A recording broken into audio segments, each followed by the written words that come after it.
With the Russian army's invasion of Ukrainian territory, and new round of sanctions and embargoes has been imposed on Russia. Vladimir Putin is furious after the latest sanctions against Russia. Hundreds of thousands of Russian citizens are being deported from Kazakhstan. The kilometers-long queue at the border between Kazakhstan and Russia stunned everyone. In 1991, Kazakhstan declared its independence and decided to separate from Soviet Russia. Kazakhstan relations with Russia have been quite problematic lately. In the first months of the war, Kazakh President Kassym-Jomart Tokayev, who remained unresponsive to the Russian army's invasion of Ukrainian territory, was subjected to criticism from the US and Western countries. After US Secretary of Defense Lloyd Austin's allegations that Kazakhstan was providing military support to Russia, the president of Kazakhstan denied these allegations. Shortly after this incident,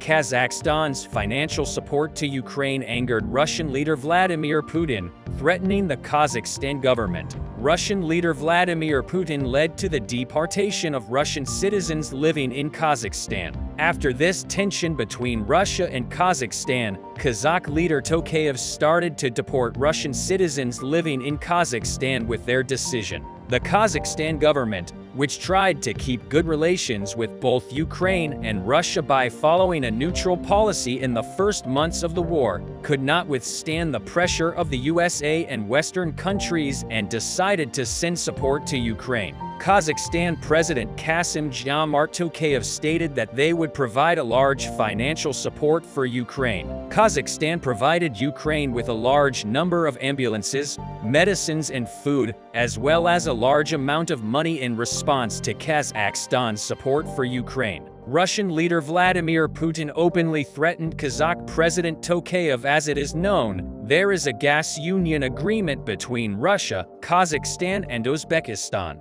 Vladimir Putin stated in a statement that Kazakhstan should be excluded from this gas union agreement. Afterwards, he called on Russian billionaires operating in Kazakhstan to stop natural gas production facilities in Kazakhstan. Addressing Russian businessmen, Putin tried to undermine Kazakhstan's energy exports by stating that all Russian businessmen who decided to stop their activities in Kazakhstan would be provided with resources in Russia. Kazakhstan, a country rich in energy, derives most of its income from energy exports. President Tokayev, who did not want to bow these threats of Vladimir Putin, started a study to deport more than 100,000 Russian citizens living in Kazakhstan in response to Putin. Tokayev, who activated Kazakhstan's security forces, sent notices to each of the houses where Russian citizens live. If we come to the details of the news after the tensions between Russia and Kazakhstan's decision to deport Russian citizens in response to Vladimir Putin caused a great turmoil in Kazakhstan. Tens of thousands of Russian citizens took to the streets to protest against the Kazakhstan government. Kazakhstan's Interior Minister,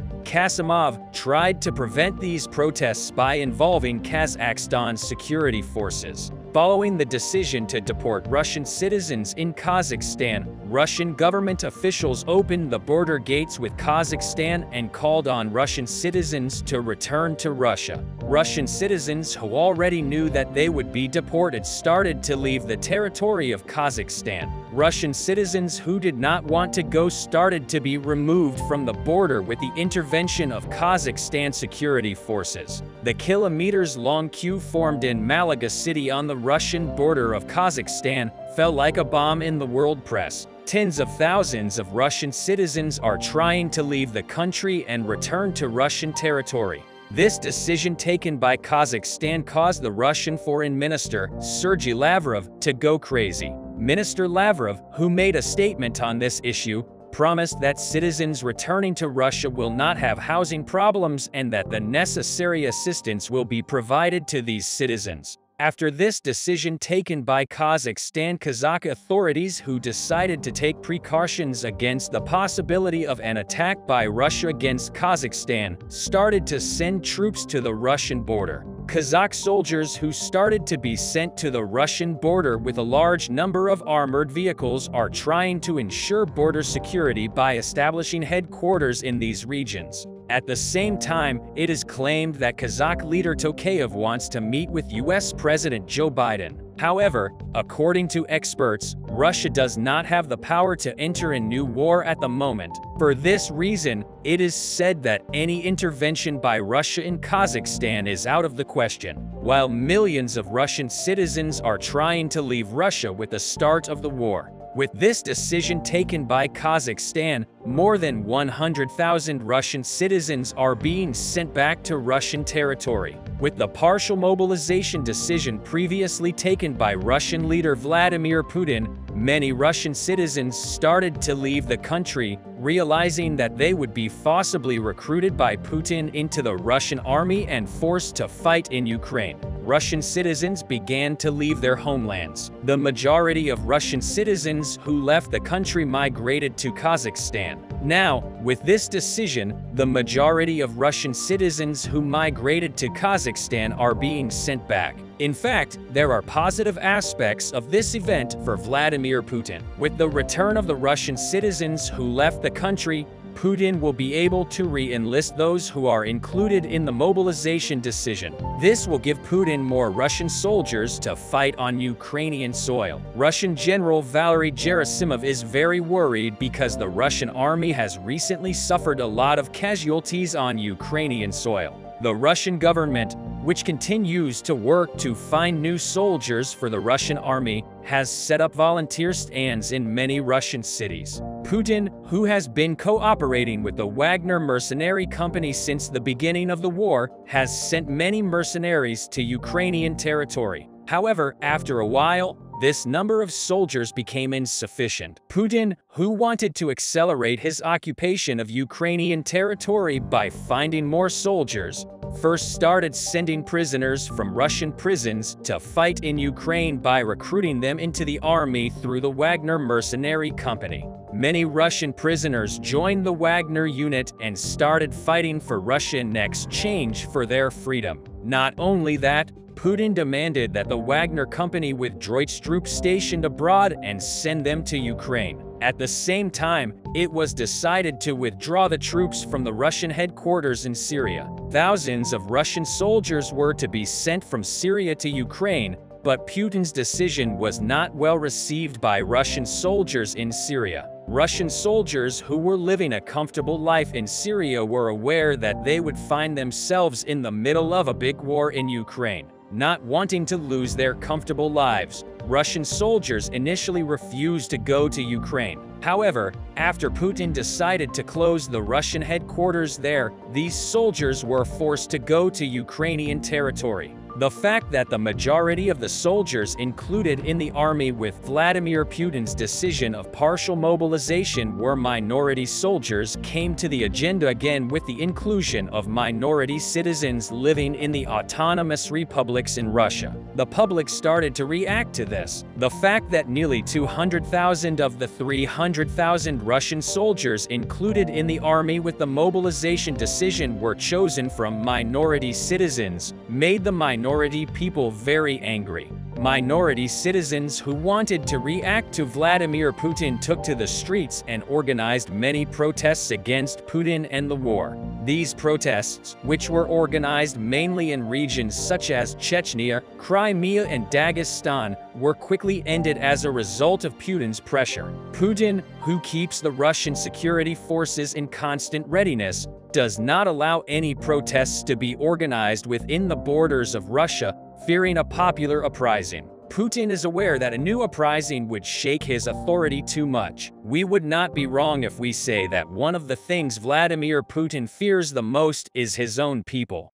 Bakhmut in the eastern region of Donetsk has been at the center of speculation about Ukraine's much-anticipated counter-offensive, which has been in one of the bloodiest battles of the war for months. But the latest news from Bakhmut front indicates that the needle has turned to the Ukrainian side. Russia said yesterday it faced Ukrainian attacks on a 60-mile stretch of the front near the besieged city of Bakhmut. About 40 tanks and more than 1,000 Ukrainian soldiers participated in offensive operations in the direction of Solder in the Donetsk region. The Russian Defense Ministry said in a statement. The Russian Defense Ministry also stated that 26 attacks were carried out by the Ukrainian armed forces, involving more than 1,000 soldiers, up to 40 tanks and other military and special technology. Ukraine has not yet made a statement on the subject, but some Ukrainian officials claim that Russian casualties reached enormous proportions after these offensive operations.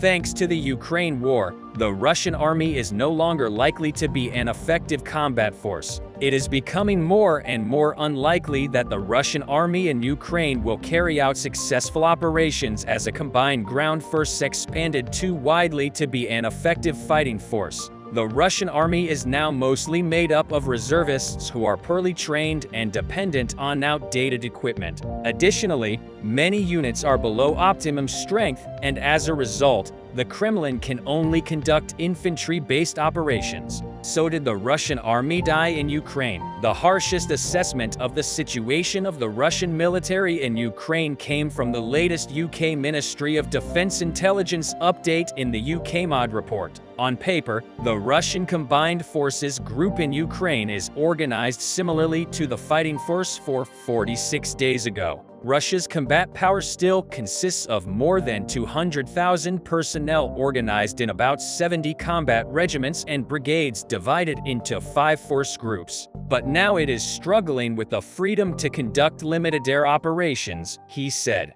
The most notable difference in Russia's combat power is in the caliber of its troops. The Russian army, which attacked Ukraine for no reason in February 2022, consisted largely of professional soldiers equipped with modern vehicles and could therefore take part in complex joint operations. As many of these units suffer serious casualties, the military is increasingly dependent on untrained personnel and outdated equipment. The UK Department of Defence's assessment of the Russian army's situation echoes what General Christopher G., commander of the US forces in Europe, said at the Lennart Meri conference held in Tallinn, Estonia. However, Cavoli had stated that it would be premature to suggest that the Russian army was an exhausted force. Cavoli said the Russian military's death in Ukraine is something that needs to be looked at very closely. It is very easy to think that the Russian army has collapsed or is in big trouble, but in fact it is only because the army is disorganized, he said. General Cavoli added that Russia's ground forces were significantly eroded and also suggested that the Kremlin was facing several problems. Russia lost a lot of people and a lot of equipment. On the other hand, he also recruited many people into the army. Although the ground forces of the Russian army are larger today than they were at the beginning of this conflict, this size consists entirely of untrained soldiers. So are the untrained soldiers the cause of the increase in Russia's casualties in Ukraine? Statements on the Russian military's situation came just a day after the Ukrainian army reported that it had liberated an area of 16.85 kilometers squared around the city of Bakhmut in the Donbas region. He also noted that there were limited, successful Ukrainian counterattacks north of Kromov, just west of Bakhmut, allegedly by Russian military bloggers, reducing the ability of Russian forces to intercept near a key ground communication line for Ukrainian troops operating nearby in recent clashes. 2 Russian military commanders were killed. The Russian Ministry of Defense announced that the commander of the 4th Motor Rifle Brigade, Vyacheslav Makarov, was injured and died while being evacuated from the battlefield. Also, Colonel Yevgeny Bravko, deputy commander of the Army Corps for Military Political Affairs, died from multiple shrapnel wounds, Russian officials reported. The news of the two officers' deaths comes after reports on Saturday that the Russian Air Force lost 4 air units, including an Su-34 fighter bomber and an Su-35 air superiority fighter, as well as to Mi-8 transport helicopters. In light of these developments, Russian forces in and around Bakhmut began to withdraw after a series of local Ukrainian counterattacks. Ukrainian President Vladimir Zelensky has just announced that they will have to postpone the offensive operations because they are not ready yet.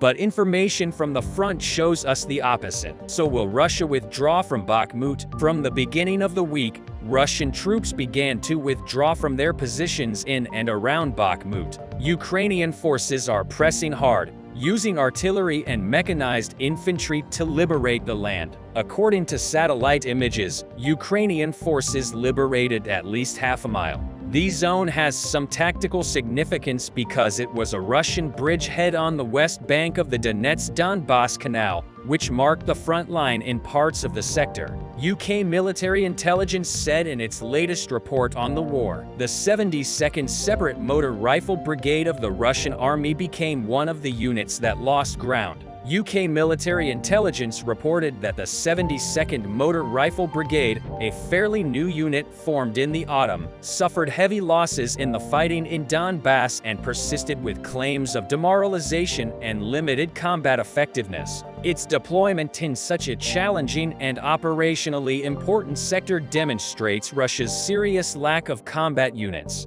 UK military intelligence noted Ukrainian forces are far from liberating all of Bakhmut, but any progress that forces the Russian forces to withdraw bodes well. Russian commanders also have to fear the morale of their troops. The protracted duration of the war, the setbacks and extremely heavy losses created the perfect cocktail for disobedience in the Russian ranks. The Russian army must be careful that the retreat does not turn into a rout. Also, Ukraine's unofficial counterattacks show that Russian forces are far from taking the town. The fight for Bakhmut will soon be a year old, and it has become by far the fiercest conflict of the Ukrainian war. The Ministry of Defense of Ukraine reported that the Russian army has lost about 200,000 soldiers since the beginning of the war. During this time period, the Russian army lost about 3,800 main battle tanks, 7,400 armored fighting vehicles,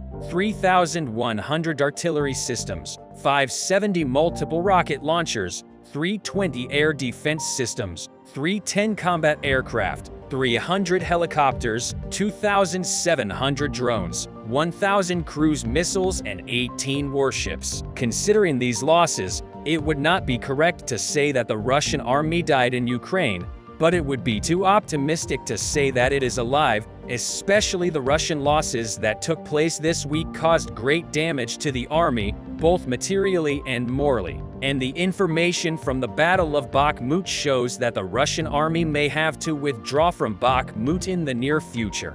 This, in turn, could destroy the entire war effort of the Russian army, and thus Russian President Vladimir Putin could knock on Ukraine's door with a ceasefire. So what do you think about this subject? Please express your thoughts in the comments. Please do not forget to subscribe to our channel and turn on notifications in order to be informed about new videos. Thank you for watching us. There is a lot of big news from the southern front. If yesterday we received only verbal confirmations that Ukrainians have conducted a series of successful offensive actions and established control over multiple settlements at once, then today, Ukrainian fighters have finally started releasing footage that confirm these gains. First of all, volunteer detachment raised the Ukrainian flag above Neskokny. This is the village that Ukrainians managed to secure by establishing control over the tactical heights around the settlement and basically smoking Russians out of the village by unleashing devastating fire that did not allow Russians to move even inside the village itself. Simultaneously, fighters of the 68th Jaeger Brigade raised the Ukrainian flag above Blahodad. This is the village that Ukrainians managed to capture without a single shot being fired. Ukrainians understood that these Russian positions were inconsequential, and by taking Orogeny, they created an extremely high risk of encirclement of Russian troops and forced them to retreat. And Russians made a very prudent decision by retreating because today Russian sources started reporting about further advancement of the relentless Ukrainian assault units. If yesterday the fights were taking place in the tree line in front of the settlement, then today, in the morning, Ukrainians breached the last defense line protecting the settlement and entered the northern part. So if Russians in Blahodad had not retreated, they would have been taken into a pocket and destroyed in a matter of hours. The freshest reports from the fighters that are currently storming Russian defense indicate that the Ukrainians made another push along the hills, which caused an immediate collapse of the next Russian fortifications on the line. If you look at the topographic map, we can see two things. First of all, Ukrainians have completed the operation for capturing the first cluster of heights. And secondly, Russians in Makiyivka found themselves in exactly the same situation as the settlements above. They are staying under Ukrainian hills and suffering from a devastating fire. That is why the Russian command once again decided to conduct a tactical regrouping to more reliable positions. Several hours ago, the Ukrainian Deputy Minister of Defense reported that Makiyevka was successfully liberated by Ukrainian forces. But this is not the end of good news. The most recent reports indicate that Ukrainians finally pushed Russians from Lavardins and entered a new ridge of tactical heights by moving towards Putin. As you can see now, Russian forces in Nova, Danilovka and Rivne are at a risk of encirclement and will highly likely abandon their positions. And this is a very painful blow to the Russian defense because, as you remember, Russians had the most powerful fortifications that Ukrainians failed to penetrate in the first series of attacks. In a desperate attempt to slow down Ukrainian advances, Russian forces blew up a dam south of Staromolinovka by emptying the reservoir. The water levels in the lowlands will increase and prevent Ukrainians from quickly moving their forces between the eastern and western banks of the river. Such an action is also a very strong signal that Russians abandoned Orogeny because this is the only settlement on the eastern bank in the region, and with the flooding, they simply would not be able to get additional reinforcements or retreat. In the meantime, Ukrainians are already testing new lines of attack in order to widen their bridgehead further and significantly increase the scale of their operation. Today, Russian sources reported that Ukrainians conducted a series of reconnaissance in-force operations near Nova, Donetsk, and Novomayorsk. This is another indicator that Ukrainians have taken origin because such attacks would help Ukrainians to even out the front line precisely on the level of this settlement. At the moment, the offensive actions continue, and if everything goes according to the plan, we can expect the collapse of the Russian Avdiivka-Divinopolis-Kramatorsk tactical group.